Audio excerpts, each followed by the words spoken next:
नमस्कार दोस्तों, आप सभी का स्वागत है हमारे YouTube चैनल धार्मिक ज्ञान कथा में। दोस्तों, आज हम इस वीडियो में यह जानेंगे कि देवता होने के बावजूद इन दो देवताओं ने किया था दो महिलाओं का बलात्कार। पुरातन काल में कई दुराचारी राक्षस रहे जिन्होंने जबरदस्तियां जानबूझकर किसी न किसी स्त्री के साथ नजदीकियां बनाई। लेकिन क्या आपको पता है, कई देव भी इस लिस्ट में शामिल हैं। पर सोचने वाली बात है कि ऐसा नीच काम किस देव का होगा। बता दें, ऐसा करने वाले देव की लिस्ट में पहला नाम आता है देवराज इंद्र का। ब्रह्मवैवर्त और पद्म पुराण की माने तो एक बार देवराज इंद्र जंगल में बनी एक ऋषि की कुटिया के पास जा पहुंचे। उन्होंने उस कुटिया में एक बहुत ही सुंदर स्त्री को देखा जिस पर वो मोहित हो गए। बता दें कि ये कुटिया महान तपस्वी गौतम ऋषि की थी। जिस स्त्री को देखकर इंद्र मंत्रमुग्ध हुए वो महर्षि गौतम की पत्नी अहिल्या थी। अहिल्या की सुंदरता इंद्रदेव को बहुत ज्यादा भा गई। देवराज अहिल्या के साथ नजदीकियां बनाने की तरकीब सोचने लगे। उन्होंने अहिल्या के पति गौतम ऋषि की दिनचर्या पर नजर रखना शुरू कर दिया।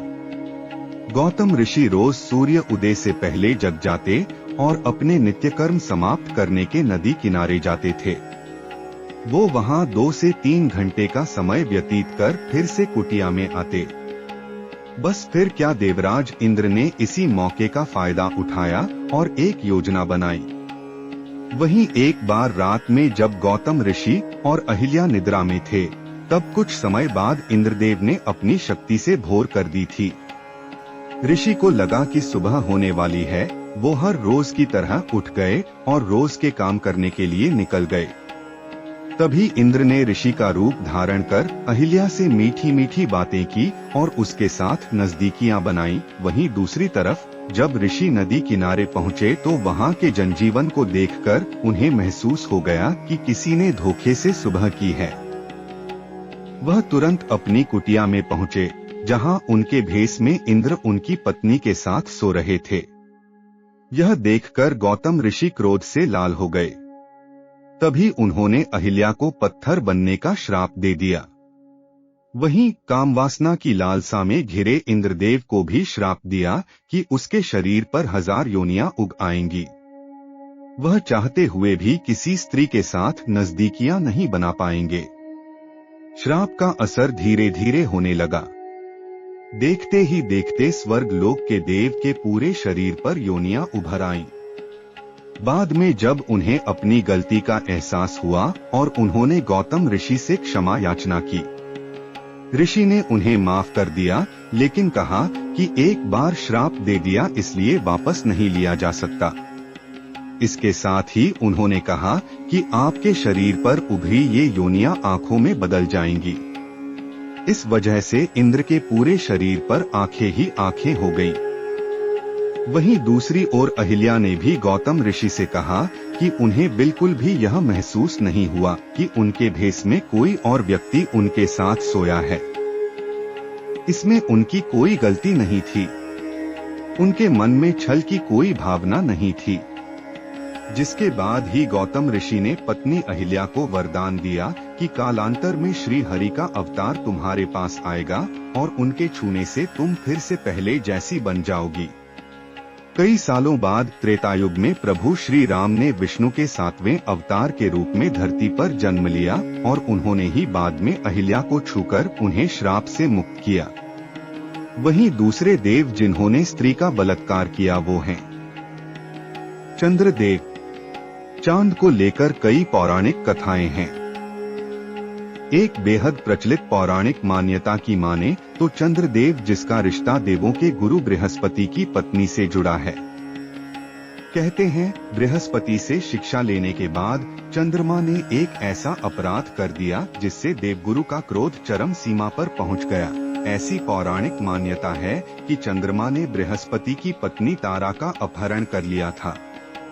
चंद्रमा ने तारा से विवाह कर लिया, जिससे बुध ग्रह का जन्म हुआ। इस विवाद के बाद बृहस्पति और चंद्रमा में भीषण युद्ध हुआ।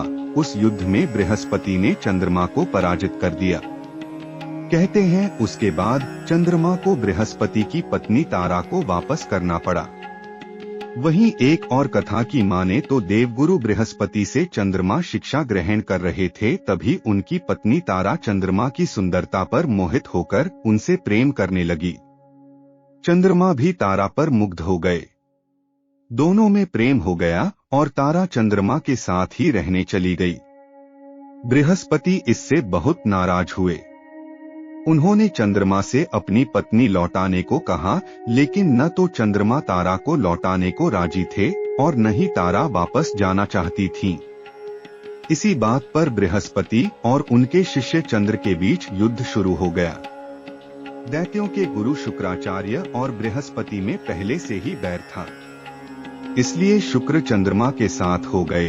बलि चंद्रमा के ससुर थे, वह भी चंद्रमा की मदद के लिए आ गए। असुरों के चंद्रमा के साथ हो जाने से देवताओं ने युद्ध में बृहस्पति का साथ दिया। गुरु शिष्य के बीच शुरू हुए झगड़े ने महासंग्राम का रूप ले लिया। बृहस्पति के पिता अंगिरस शिवजी के विद्यागुरु थे। वह अपने गुरुपुत्र के पक्ष में युद्ध के लिए गणों के साथ आ गए। वहीं ब्रह्मा को डर लगा कि इस युद्ध के वजह से कहीं सृष्टि का ही अंत न हो जाए। वह बीच बचाव कर युद्ध रुकवाने की कोशिश करने लगे। ब्रह्मा तारा के पास गए और समझाया कि उसके प्रेम संबंध की वजह से संसार खतरे में है, उसे बृहस्पति के पास चले जाना चाहिए। जिसके बाद तारा चंद्रमा को छोड़ वापस बृहस्पति के पास चली गई। तो दोस्तों, यह थी आज की कथा। आपको कैसी लगी हमें कमेंट करके जरूर बताएं। दोस्तों, अगर आप चैनल पर नए हैं तो प्लीज हमारे चैनल को जल्दी सब्सक्राइब करें, ताकि इसी तरह की धार्मिक से जुड़ी कहानियां हम आप तक ला सके। वीडियो को लाइक और शेयर करना ना भूलें। तो चलिए दोस्तों, मिलते हैं अगली वीडियो में। तब तक के लिए खुश रहिए, मस्त रहिए और स्वस्थ रहिए। धन्यवाद दोस्तों।